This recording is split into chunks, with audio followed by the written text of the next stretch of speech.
আসসালামু আলাইকুম। তো বন্ধুরা, আমার হাতে আজকের একটা ওপো A5s ফোন আছে। তো ফোনটার ডিসপ্লে খারাপ আছে, ফোনটা চালু আছে। তো ফোনটা এটা আমি আনলক করব। তো আনলকটা কিভাবে করব ভিডিওতে আমি দেখাচ্ছি ফোনটা। তো ফোনটার ডিসপ্লে খারাপ আছে।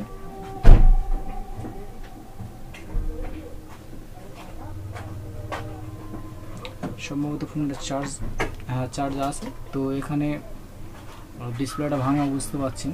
তো এই ফোনটা আমরা এখন লক খুলব। তো লকটা কিভাবে খুলব?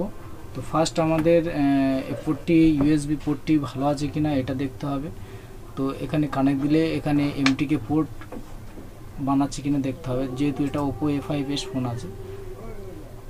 তো কাস্টমার যদি বলে এটা আনলক করে দাও, তো কাস্টমারের কাছ থেকে অবশ্যই সম্পূর্ণ ডকুমেন্টস নেবেন। বিল বক্স ছাড়া আনলকিং করা ঠিক নয়। তো আপনারা কিভাবে আনলক করবেন তো সেটা দেখুন। তো কাস্টমার এসে আপনাকে বললে ডিসপ্লে ভালো থাকলে একটি কোড আছে, ওই কোডের মাধ্যমে তো ইজি বোঝা যায়। তো এই ফোনটার তো এখন ডিসপ্লে খারাপ আছে। তো এটা আমার মডেলটা জানা যে ওপো A5s। তো এটা সাধারণত এমটিকে পোর্ট বানায় কম্পিউটারে কানেক্ট দিলে। অনেক সময় কানেক্ট এমনি দিলে কানেক্ট নেয় না, কারণ যেমন এই ফোনটা আমি এটা মিডিয়াটেক সেট আছে। তো এটা আমি যদি কানেক্ট দিই এমটিকে পোর্ট বানাচ্ছে না, তাহলে এটা আমি আনলক করব কি করে?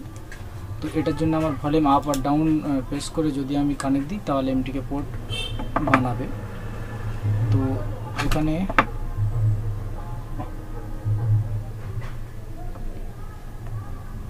একটু অসুবিধা হবে ধরতে গেলে। এটার একটা সলিউশন আছে। তো সলিউশনটা আমি দেখিয়ে দিচ্ছি কিভাবে একদম ইজি মেথডে আপনারা কানেক্ট করবেন। ভলিউম সুইচটা একসঙ্গে ধরতে গেলে যাদের অসুবিধা হয় তাদের জন্য আমি একটা টিক্স দিয়ে দিচ্ছি। তো টিক্সটা সেরকম কিছু নয়। তো ক্যামেরা দুটো খুলে নিচ্ছি আর বোর্ডটা আমি একটু ওপেন করব। সমস্ত লাইন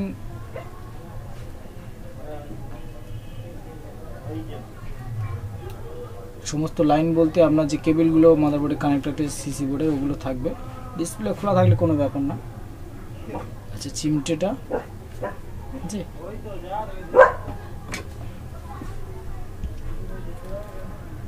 তো এখানে বোর্ডটা আমি খুলছি কেন বুঝতে পারবেন। তো এখানে বোর্ডটা আমি আগে ওপেন করে নিই, এখান থেকে খুলে নিলাম বোর্ডটা। তো এখানে আমি এখন কি করব? এখানে ডিসপ্লেটা বাদ দিয়ে আমি ইউএসবিটা লাগিয়ে দিলে হবে। আমি সব লাগিয়ে দিলাম যাতে বোর্ডটা একটু সাপোর্টটা বেশি করে, এবং ব্যাটারিটা লাগিয়ে দেবো। ব্যাটারিটা লাগিয়ে দেওয়ার পর আমি কি করব, একটা এরকম ব্লেড নিয়ে, তো আমি ভলিউম যে আপ আর ডাউন সবকটা সুইচ আছে না, এই সুইচগুলো এরকম অ্যাডজাস্ট করে, আর এখানে ব্যাটারিটা কানেক্ট যেন থাকে, ব্যাটারিটা এরকম ধরে রাখতে হবে আর ইউএসবি কানেক্ট দিতে হবে। কানেক্ট দিলে এখানে দেখবে মিডিয়াটেক পোর্ট বানাচ্ছে। মিডিয়াটেক পোর্ট বানিয়ে আবার ছেড়ে দিল। তো এখানে কন্টিনিউ প্রেস করে আছে বলে নিচ্ছে, ছেড়ে দিচ্ছে। তো এবারে আমাদের আনলক করতে হবে। তো পোর্ট না বানালে আপনি তো আনলক করতে পারবেন না। তো আমার কাছে যে টুলটা আছে, এই টুলটা আপনারা যদি ডাউনলোডিং করতে চান তো আমার এই টুলের একটা ভিডিও আছে, ভিডিওটা দেখে নেবেন। এবং এই টুলটা কিভাবে ওয়ার্কিং করছে বা ইনস্টল করতে গেলে একটা ফেল আসে বা ইরর আসে, ইররগুলো সমস্ত কিছু ফিক্স করা আছে। তো যে টুল দিয়ে, যে ফাইল দিয়ে আমি ফিক্স করেছি সমস্ত লিঙ্ক ওই ভিডিও থেকে দেওয়া থাকবে। তো ওই টুলের মাধ্যমে আমি একটা রেডমি 8 ফ্ল্যাশিং করার চেষ্টা করছিলাম। ফায়ার হাউস ফাইল দিয়ে হচ্ছিল না। তো অন্য মডেল আছে, মিডিয়াটেক তো 100% হবে ফ্ল্যাশিং। তো চলুন এই টুলটা আমরা এখন দেখে নিই। এই টুলের মাধ্যমে আমরা এখন আনলক করব। এই টুলটা আমার খুব সুন্দর লেগেছে, কারণ মিডিয়াটেকের টুল খুব ভালো কাজ করে এটা। তো এটা চালু করার সময় আপনার ইন্টারনেট লাগবে। তারপর আপনি যদি ইন্টারনেট ডিসকানেক্ট করে দেন তাহলে চলতে থাকবে। তো অন করার সময় একটুখানি এই জায়গাটা একটু ইন্টারনেট লাগে। তো বাকি এখন এটা অফলাইন, এখন এবারে আপনি যা কাজ করবেন হবে। তো আমরা এখন এটা মিডিয়াটেক ওপোই তো চলে গেলাম। ওপো গিয়ে আপনি এখানে মডেল সিলেক্ট করতে পারেন, নাও করতে পারেন। তো এখানে আমি একবার দেখি এটা A5s আছে, তো এখানে ওপো A5s মডেল এখানে আছে, তো আমি এটা সিলেক্ট করে দিলাম। এবার আমি সেটটাকে ফ্যাক্টরি রিসেট করবো, এখানে রিসেট মেরে দিলাম, তো এখানে স্টার্টে ক্লিক দিলাম। দেওয়ার পরে এখানে আমি এবারে ফোনটি কানেক্ট দেবো। তো এটা তো কানেক্ট আমি এখন এরকম নর্মাল দিলে তো এটা ফ্ল্যাশ হবে না, কারণ ও তো এমটিকে পোর্ট বানাবে না, যদিও বানায় পিলোডার বানাবে, আর পিলোডার মোডে তো ফ্ল্যাশ আনলক হবে না। তো এর জন্য আমি ব্যাটারিটা লাগিয়ে আর ভলিউম আপ ডাউন সুইচ সবকটা অ্যাডজাস্ট করব, করে ফোনটা কানেক্ট দিলে এখানে মিডিয়াটেক একটা ইরর আসছে। তো এই ইররটা ফিক্স করতে হয়। তো কিভাবে ফিক্স করতে হয়, যদি এমনি নর্মালে হয়ে যায় তো ভালো, যদি না হয় আপনাকে এটা ফিক্স করে নিতে হবে, আপডেট করে নেবেন। তো না হলে কিন্তু এরকম ইরর আসবে। তো একবার পিসিটা রিস্টার্ট করতে বলছে, আমি রিস্টার্ট না করে একবার দেখি এটা হয় কিনা। তো চলুন এটা আবার আমি এটাকে স্টার্ট মারলাম, স্টার্টে ক্লিক দিয়ে আবার এখানে আপ আর ডাউন সব কটা সুইচ একসঙ্গে প্রেস করে আমি এখানে কানেক্ট দিচ্ছি। দেখুন বন্ধুরা এটা আবারও ইরর আসছে। তো এই জায়গায় বলি এইটা কেন ইরর আসছে। তো ওপো ফোনগুলো, ওপো রিয়েলমি ফোনগুলো লিভ ইউএসবি ড্রাইভার এখানে এটা আপনার ইনস্টল করা যদি না থাকে, এটা কিন্তু অবশ্যই ইনস্টল করতে হবে। এটা আমি প্রথম থেকে জানি এই ইররটা যদি আসে তাহলে আপনাদের দেখাতে সুবিধা হবে, না হলে আপনারা এই জিনিসটা যদি না আপনাদেরকে কনফার্ম করে দিই, তখন কিন্তু আপনারা আনলক করতে গেলে এই ইররটা আসবে, আপনারা কনফিউজ হয়ে যাবেন। তো এই জন্য আমি আগে থেকে লিভ ইউএসবি ড্রাইভার ইনস্টল করিনি। তো আমি এখন গুগল থেকে এটা ইনস্টল করে নেব, কারণ ওখানে ফিল্টার যদি না হয় তাহলে আপনি ফ্ল্যাশিং করতে পারবেন না। তো লিভ ডাউন,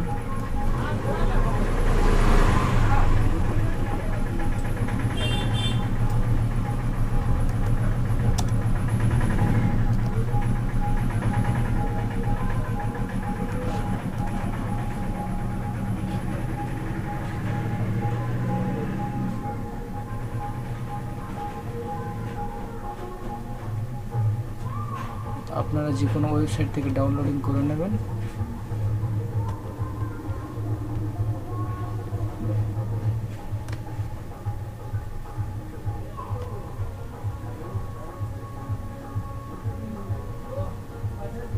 আচ্ছা, এখানে যদি আপনারা না পান কিভাবে নেবেন, দেখুন এখানে লিখবেন ওপো ইউএসবি ড্রাইভার।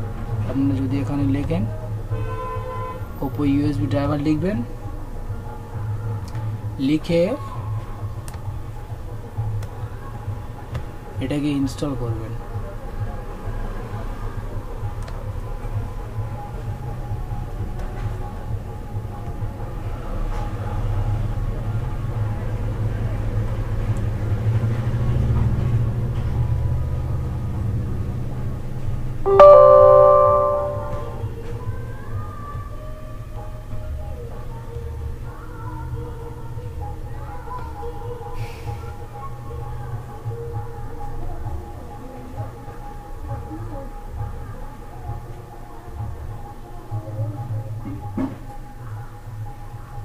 তো একবার রিস্টার্ট দিতে বলছে, তো আমি এখন রিস্টার্ট দিচ্ছি না, আমি একবার ট্রাই করে আগে দেখব, যদি হয় তো ভালো, যদি না হয় একবার রিস্টার্ট দিয়ে নেব।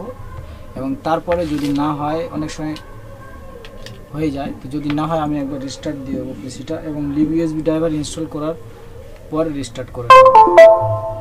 তো এখানে লিভ ইউএসবি ড্রাইভার চাচ্ছে, এখানে দেখুন।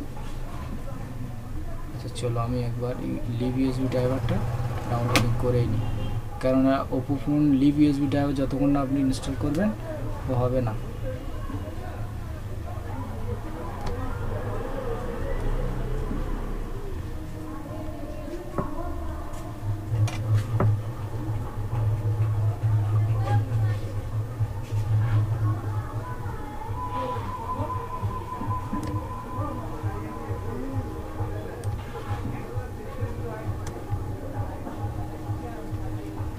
আচ্ছা, আমার কাছে অন্য জায়গায় ফাইলটা আছে, আমি কপিটা করে নিয়ে দেখাচ্ছি আপনাদেরকে। তো এখানে একটা রয়েছে, ডাউনলোডিং।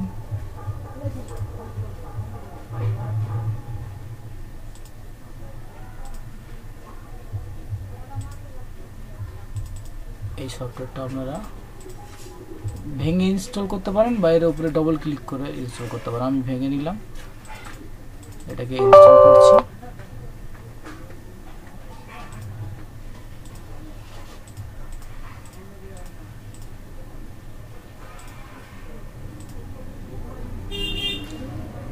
তো এখানে আমি এটা সেট করে দিই। তো ফার্স্ট আমাকে যে করণীয় যে কাজটা দরকার সেটা হলো এখানে ফোনটা থেকে ব্লেডটা, এখানে ফোনটা আমি কানেক্ট দেব। কানেক্ট দেওয়ার পরে এখানে আমি দেখে নেব, এখানে আমার সিরিয়াল পোর্ট হয়ে গেছে। তো এটাকে আমি ব্যাক আসবে, একবার এসে এখানে অল রিমুভ করে নিলাম। এখানে আবার নেক্সট করলাম, করার পর এটাকে আমি আবার ফোনটা কানেক্ট দেব। তো এখানে মিডিয়াটেক পোর্ট আসবে। আহা,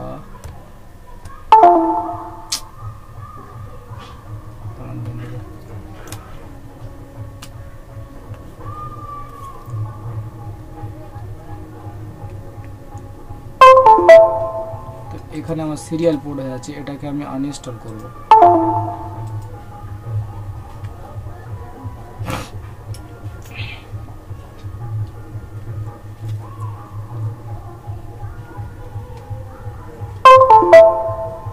তো এই দেখুন এখানে পোর্ট এসছে, এটাকে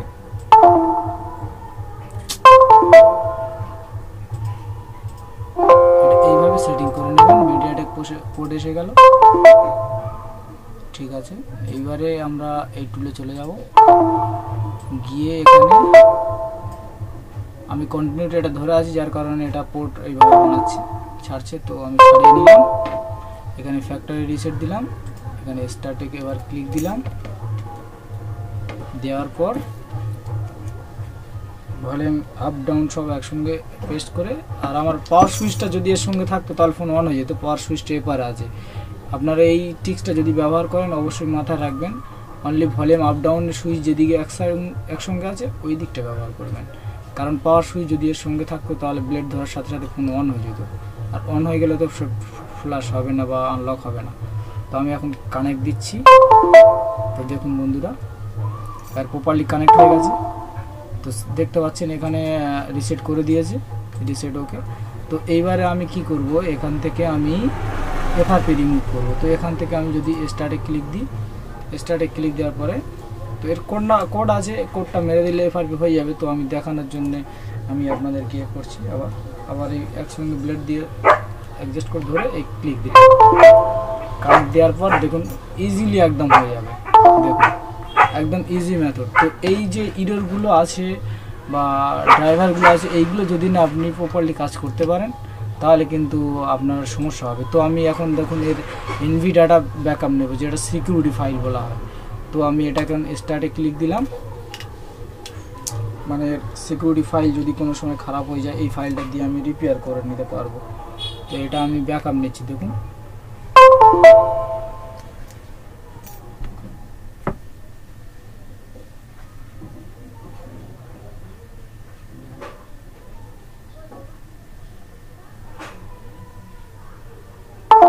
দেখুন বন্ধুরা কত সুন্দর ব্যাকআপ হয়ে গেল এনভি ডাটা ফাইল।